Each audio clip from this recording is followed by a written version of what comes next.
Surgical OPD में बहुत सारी फीमेल आती हैं जो ये बताती हैं कि उनकी छाती में गिल्टी है और उनको महसूस हो रहा है कि ये कैंसर है। किसी भी गिल्टी का बगैर मुआयना किए हुए डॉक्टर आपको ये नहीं बता सकता कि ये कैंसर है या नहीं है। लेकिन याद रखें, 90% से भी ज़्यादा गिल्टियों में कैंसर का इम्कान नहीं होता। आज हम ऐसी गिल्टी के बारे में बात करेंगे जिसमें कैंसर का इम्कान बिल्कुल नहीं होता, और ये गिल्टी नौजवान लड़कियों में पाई जाती है जिनकी उम्र 15 से 30 साल होती है।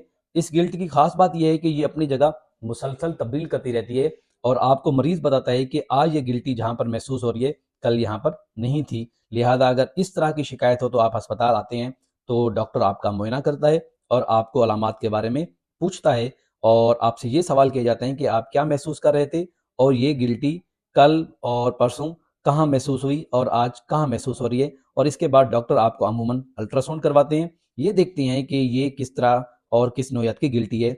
अगर अल्ट्रासाउंड से पता ना चले तो एफएनएसी की रिपोर्ट भी कराई जाती है, मतलब कि सुई वाला टेस्ट। लेकिन अगर अल्ट्रासाउंड में फेब्रुअरी एडिनोमा आ जाए तो फिर अल्ट्रासाउंड ही पे इन्हिसार किया जाता है, आपकी एफएनएसी या सुई वाला टेस्ट नहीं कराया जाता। और ये गिल्टी या इस तरह गिल्टी में कैंसर का चांस 0% होता है।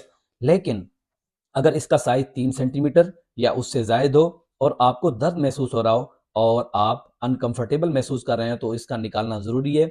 और ये बिल्कुल महफूज और छोटे से ऑपरेशन से हो जाता है जो बगैर किसी तकलीफ और पेचीदगी के हो जाता है।